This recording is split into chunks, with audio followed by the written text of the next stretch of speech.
Welcome back to In Ohio Country today, and from the Conservation, Tillage, and Technology Conference. Caught up with Aaron Wilson, no relation, but maybe somewhere down the line, I'm sure. Right, Aaron? Who knows? A lot of us Wilsons out there for sure. For sure. Aaron, of course, is the meteorologist and a climatologist for The Ohio State University.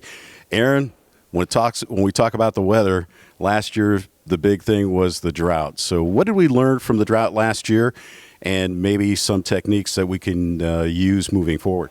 Yeah, so a lot of lessons, both in procedure, monitoring drought, also the impacts. This was the first time we'd ever experienced a D4 exceptional drought, according to the U.S. Drought Monitor, since that process began around the year 2000. It certainly was an historic drought, especially for the counties there in eastern and southeastern Ohio, which, many folks, if you talk to there, experienced what they consider even worse than 88 or 2012, which, obviously we had effects elsewhere. It's pretty neat to also see, if you go to places like Preble County, they had their third wettest year on record. Right?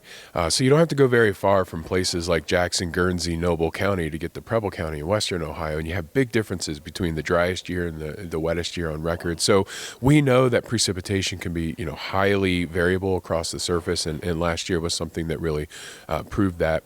I think another thing that it's got a lot of folks thinking about is pasture management. Pastures were hit particularly hard last year, and all of the winter, stocks that were being fed early on, the amount of water. I think water is another big lesson that we learned that, I will say it, even in the middle of drought, we are considered a water-rich region when you compare to the United States. Like you go out west, it's very dry, right?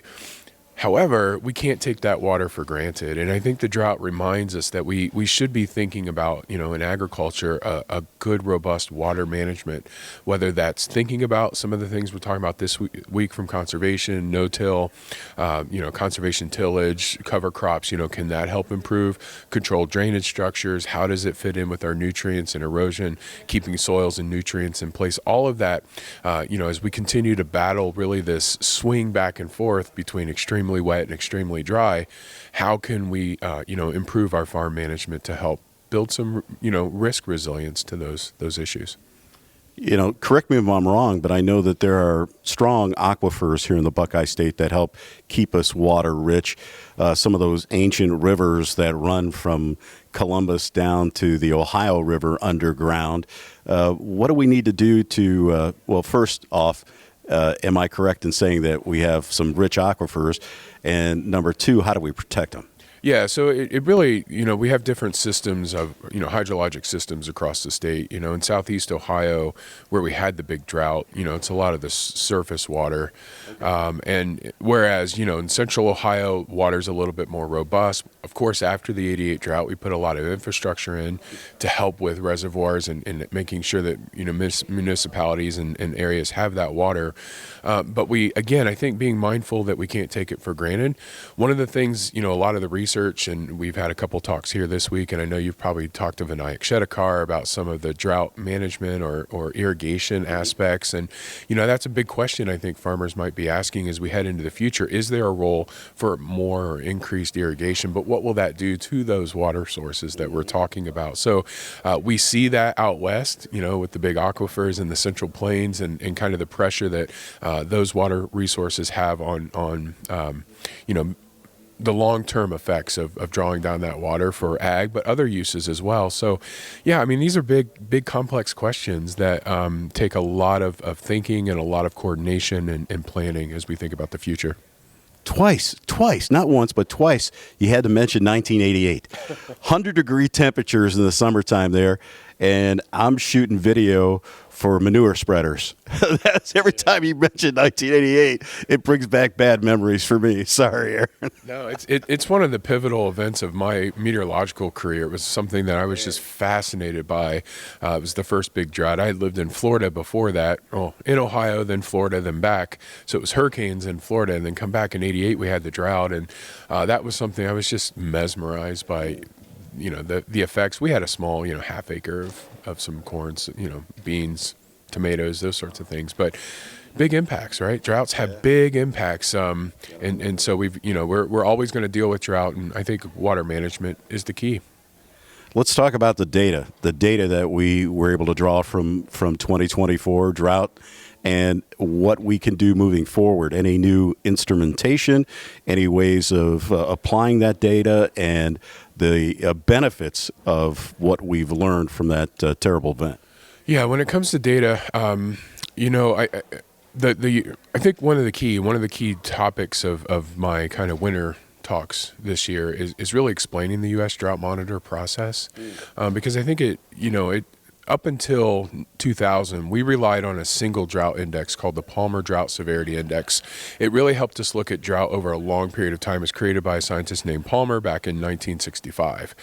And since then, though, there's a couple things. When you look at that Palmer Drought Index, you can tell that the droughts over the last, say, 50 to 60 years aren't like the ones we experienced in the 30s, 50s, and 60s. Back then, we had prolonged clusters of droughts or multiple seasons of droughts.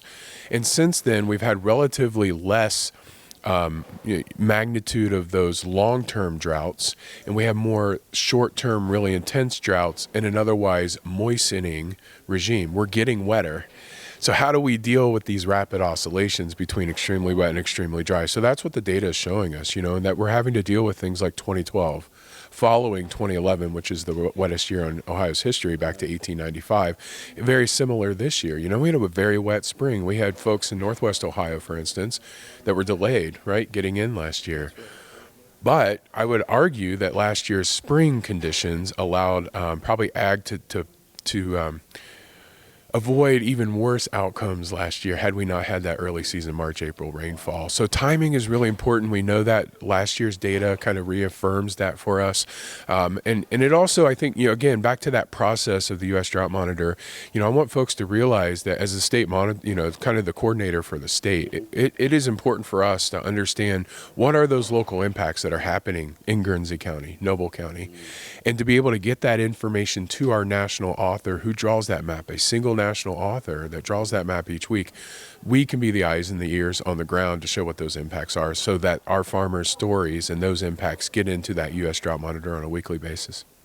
I want to tell everybody you need to follow this guy because he's on top of the weather on a daily basis. Even when we look back at last year with the tornado outbreaks that we had throughout the Buckeye State, I mean, you were right there putting those warnings out, whether it was Facebook or other social media, plus keeping us abreast of the Drought Monitor too. So if people want more information, stay on top of what information you're able to put out there. Where do they go? Yeah, so you can, I think the State Climate Office website, climate.osu.edu, is a good place. Dr. Wilson's weather, although depending on the time of the year, I might not be able to get on social media that much. But I also, I kind of want to shout out to, we have a lot of partners, right, in the weather and climate services, from the National Weather Service to NOAA and others that really are instrumental in helping us do what we do. So when, it's really about this collaborative effort and space for everyone to help deliver, save lives, save property. I think it's really important to keep that in mind. Aaron Wilson has been our guest from the Ohio State University, climatologist as well as meteorologist, and earlier in this interview, geologist, if you will. Aaron, thanks for joining us. I appreciate it, Dan. Thanks. And we'll be back with more in Ohio Country today, right after this.